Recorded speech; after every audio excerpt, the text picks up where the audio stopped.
drive. Tatum the finish. It is banner 18. The mission commanded is mission accomplished.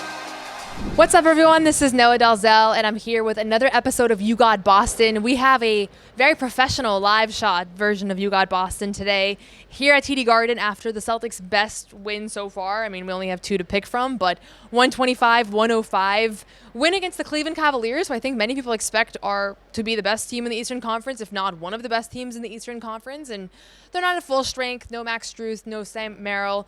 Donovan Mitchell was clearly dealing with a hamstring injury that had him on the injury report up until game time. But however you want to look at this, this was a massive win for a team that has started the year 0-3, and you know, we have all this dialogue around tanking and is this team just headed for the lottery, and now here we are a couple of days later, and I think people feel pretty differently about that. So as I said from the beginning, what this show is going to be is a quick 20-minute recap after every single game about the positive takeaways from that game. And it was a little bit hard to do it after Detroit when they started 0-3, and I know some of you guys were clowning me in the comments, but I'm committed to doing this all year long, and I wasn't going to skip tonight, even though we have a lot of content on the channel, which you should check out, because this was a really big time win, and there were a lot of encouraging things about the Celtics' performance. So the first thing I'll say is the Cleveland Cavaliers started this game 9 of 11 from 3, and even still, the Celtics were right in it, if not leading, throughout that entire first half. So it is so demoralizing for a team to come out and play well enough to take a double-digit lead and just not be able to break away because Donovan Mitchell starts the game 5 of 5 from 3, hitting some crazy ones.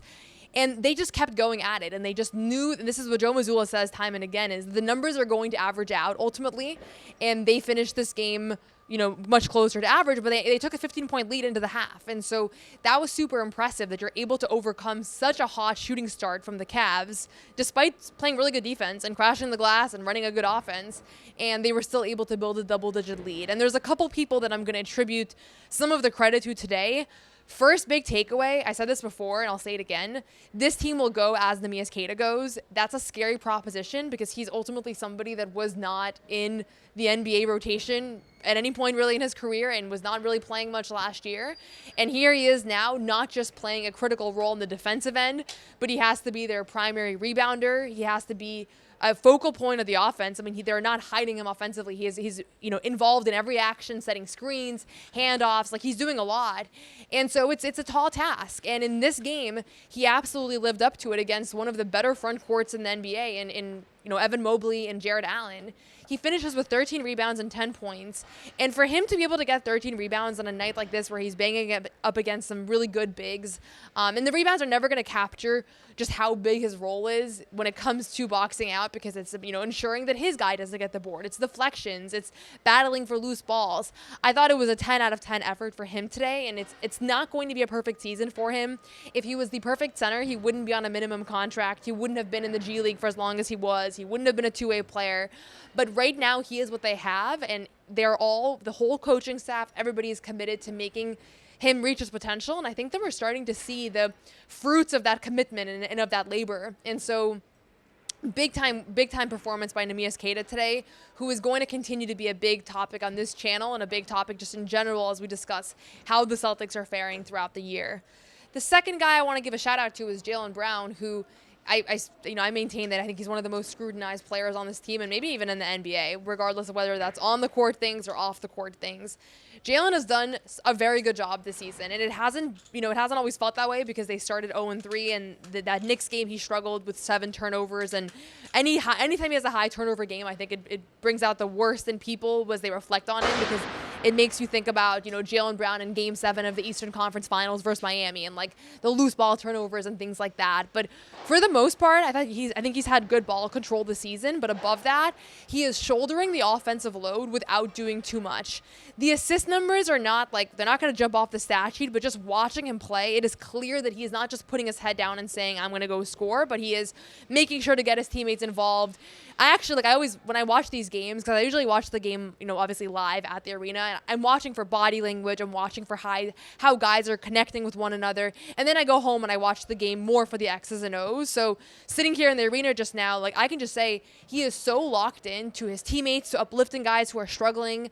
Every time he makes a pass as a playmaker, he is so almost seemingly more excited when he gets an assist than when he gets a basket. And so that's what they're going to need from him. He can probably get you 35 on any given night if he just, puts his head down and tries to go get those points, but that's not his objective. He wants to make this team as good as possible, and I thought one of the best post-game press conferences that he's given in my time covering him came after that first win against the Pelicans, which you can check out in full on the channel, but he's very much committed to this idea that he is going to be a big part of guys' growth. And he's acknowledging the fact that there's a lot of players in the current rotation that have never been in an NBA rotation before, and then that's going to be an adjustment. And so he puts up 30 points today on 12 of 20 shooting. He has been uber efficient from three-point range, shooting about 50% from three on the season.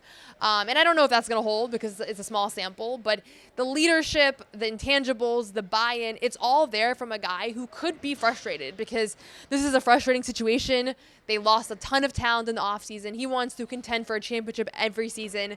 And there's a world out there where Jaylen Brown's like, so Tatum goes down and I'm just left here without any established front court players and all of that. And that's not the world that we live in. He's completely bought into bringing out the best of these guys. And at the same time, he's shouldering heavier responsibilities on both ends of the floor.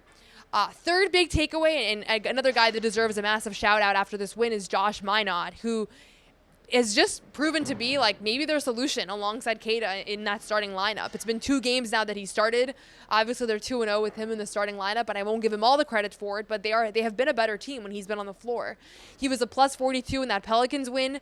Tonight, massive rebounding performance, and he kind of joked after the game that a lot of it is about just being in the right spot, praying, playing really hard, and he's just relishing this opportunity right now that he has.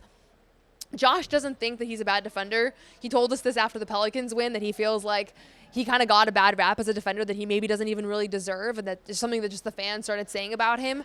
I think there were some faults to his defense in previous stops, but so far for the Celtics team, he's played really good defense. And so he's 22 years old. He's on a minimum deal. Like, all of these guys, like, there's a reason why they're in the situation that they're in. They're not going to give you perfect basketball night in and night out, and honestly, nobody is going to, but right now, there's something really good brewing between him and Queta in the front court. And so I really like that combination, and I like the energy and the motor and the hustle with which he plays. And honestly, the joy. Like, I was waiting to go into the tunnel after the game ended, and Josh was running through, and you could just see like the adrenaline running through him as he was high-fiving the fans on his way out. So it's a lot of fun to watch a guy like that that's been bursting at the seams for an NBA opportunity get the chance to be a major contributor for a team that has expectations and goals and aspirations.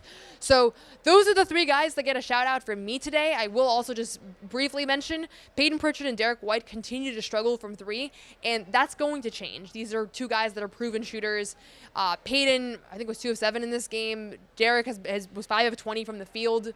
So massive shooting struggles for them both, yet I still think they're contributing to winning and contributing to a lot of good things happening on both ends of the floor. And Pritchard puts up 10 points and 10 assists in this game. And if he can be a guy that is giving you 8-9 assists a night, that is huge for this offense, because they do need him to be more of a playmaker rather than just somebody that checks into the game and is kind of a microwave scorer, which is the role that at times he had last year. So all that's to say, they're still a below 500 team. It's just 1 game. It happens all the time where, better teams come in, and I do feel like they played with their food a little bit, the Cavs. They didn't have perfect intensity, perfect buy-in when they started that game, but they came back in the 4th, and the Celtics held them off pretty well.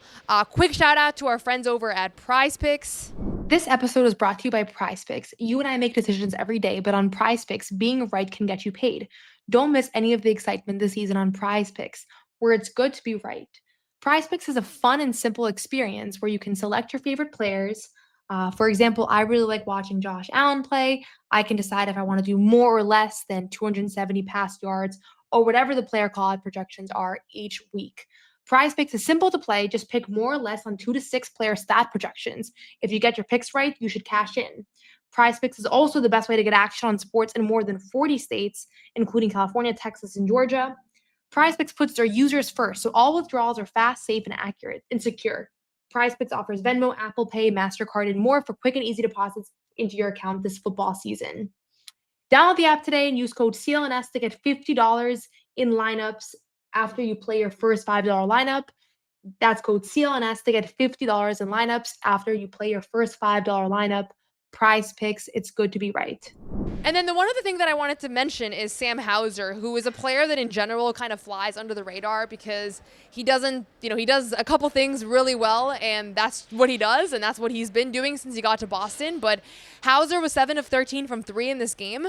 He's playing limited minutes. He's coming off the bench, but he has been the most consistent shooter on this team so far through 5 games, and is honestly the most consistent shooter on the roster because, as I mentioned, I feel like 3 times a week he's never shot below 40% from 3 in a single season. So Sam Hauser, the stroke is there. He's had some good shooting games so far this year, and I mentioned this in the last You Got Boston episode, but so is the defense. The defense for Sam Hauser has been one of my most favorite things to watch, just how much he's evolved as a player and how much teams still are not grasping the fact that this guy is a good defender. Like, he just is. And so you saw that again tonight. He came up big on both ends of the floor, and he's going to continue to play a crucial role for the Celtics team moving forward. So how good is this team now? This is the 1-week anniversary of opening night. I'm sitting in the same building where we saw the Celtics, mess up a couple of last-second plays and lose to the 76ers.